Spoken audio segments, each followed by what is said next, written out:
Hey friends, it's David coming back at you from a rainy Zone 5B, the southwest suburbs of Chicago, Illinois, and the rain is very appropriate because that's the way I feel.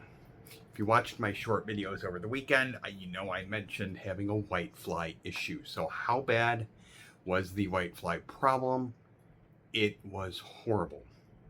So horrible that I decided to throw away a lot of the starts that I had growing inside here, and then I had to decide what I wanted to do.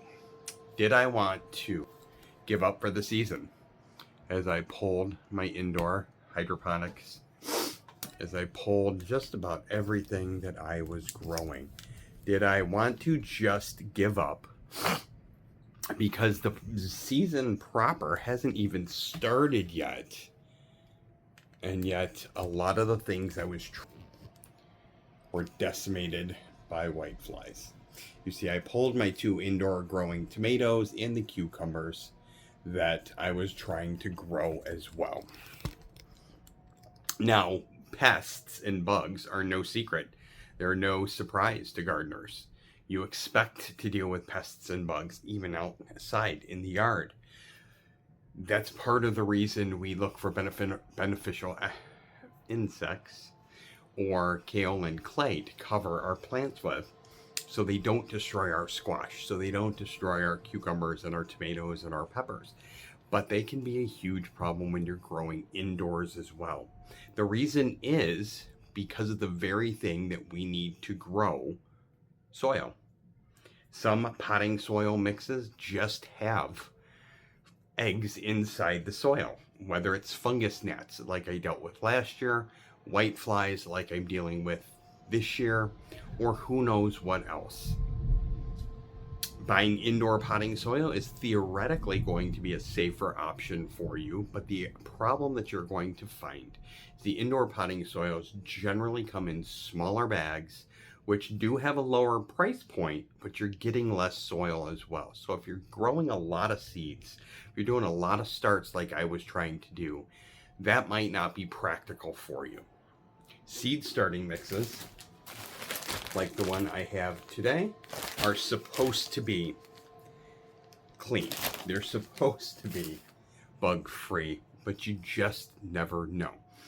So it is something that you have to watch out for. I tried numerous sprays to get rid of the whiteflies. I tried hosing down the outside plants to get rid of the whiteflies. I'm hoping most of what I have out there will still survive, but the plants that I had inside, I threw most of them away. So I now need to sit here and either give up for the growing season or start all over again. I didn't become a gardener because I thought this was going to be easy.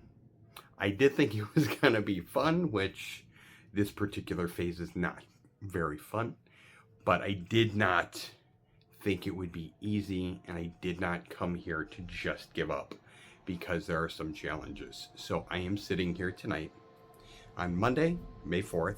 May the 4th be with you for all my Star Wars nerds like me out there. And I am going to start again. I'm going to use my seed starting mix. I'm going to start some more peanuts because a lot of my peanuts didn't germinate, and I do want to grow peanuts this year. I am going to start more cucumbers. I'm going to start more melons. I'm going to start more squash. I'm going to start a few more peppers because there were some peppers I just could not get to germinate. And I'm going to start a few more tomatoes to account for the ones that I lost outside.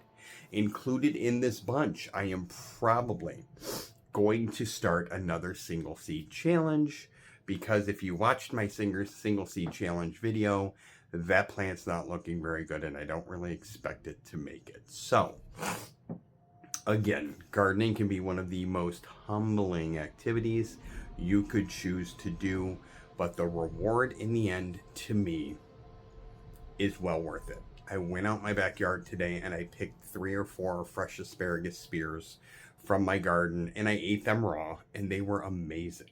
Eating a tomato fresh off the vine from the garden is amazing. Same with cucumbers and peppers and everything that I've ever grown.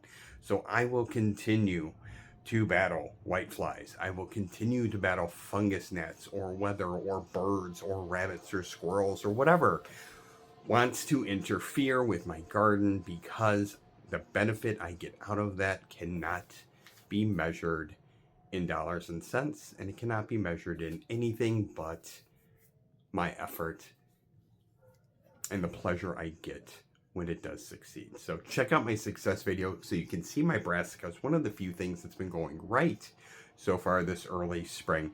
Check out my single seed challenge video so you can see how sad my plant looks after just, I think, a week from my last update. Stay tuned for the further adventures of David and his gardening life. Remember, never stop growing. Grow a little every day. Hit the like button if you like my content, because it helps my channel. Please subscribe so you know when I download my next adventure or misadventure, depending on how things go. And I look forward to seeing you guys all back here again real soon, where I hopefully will have a ton of new starts to show off on Come Grow with David A. Thanks for your support, guys. Keep growing strong.